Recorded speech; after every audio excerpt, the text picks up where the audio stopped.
안녕하세요. 이라필 목사입니다. 하나님은 자기 백성에게 사랑받기를 원하십니다.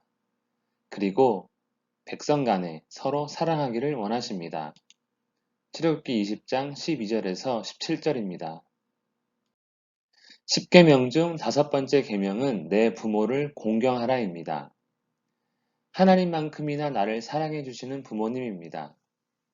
그 어떤 이웃과도 비교할 수 없이 나를 도와주시는 부모님입니다. 하지만 생각보다 공경하기가 쉽지 않습니다. 갈등도 많이 겪습니다. 이렇게 날 사랑해주시는 부모님을 공경하지 못한다면 보이지 않는 하나님을 경외할 수 있을까요? 함께하는 이웃을 사랑할 수 있을까요? 하나님 경외의 시작, 이웃 사랑의 시작은 부모 공경인 것입니다. 그래서 5계명에는 다른 계명에서는 볼 수 없는 약속이 있습니다.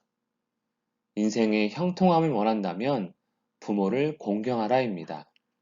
우리 모두 부모님을 공경하기를 축복합니다.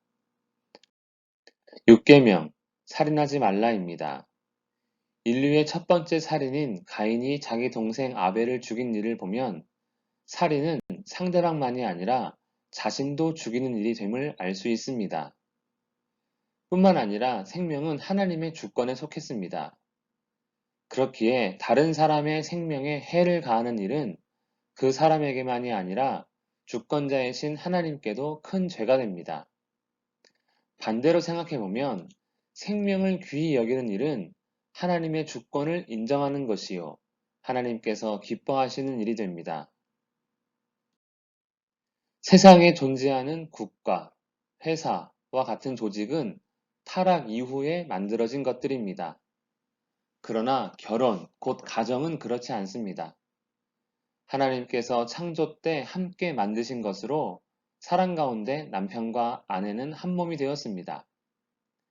그러므로 간음은 하나님께서 만드신 결혼을 파괴하는 큰 죄요.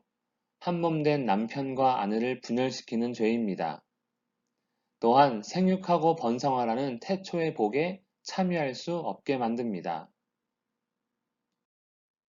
모두에게 있는 것이 있고 나에게는 없는 것도 있고 나에게만 있는 것도 있습니다. 그래서 도둑질하는 것이 아니라 도움을 청해야 하는 것입니다. 하나님께서 원하시는 것은 서로 돕는 관계입니다. 도둑질하지 말라는 이웃의 것을 도둑질하지 말고 서로의 필요에 대해 도움을 주고 받으라가 아닐까요? 거짓은 관계를 파괴하는 원인이 됩니다. 태초에 뱀이 아담과 하와에게 거짓 증거를 하였고 이로 인해 하나님과 사람의 관계, 사람과 사람의 관계, 사람과 자연의 관계가 깨졌습니다. 거짓은 신뢰를 잃게 만들며 관계를 망칩니다. 이웃에게 거짓 증거를 하지 말라는 서로 신뢰하는 관계가 되라입니다. 많이 가지면 행복할 것 같고 잘 살 것 같습니다. 하지만 많이 갖고자 행하는 일들의 결과가 앞선 계명이 아닐까요? 살인, 간음, 도둑질, 거짓까지. 생명의 복은 탐심으로 얻는 것이 아니라 아름다운 관계에서 얻게 됩니다. 탐심은 저주로 들어가는 문과 같은 것입니다.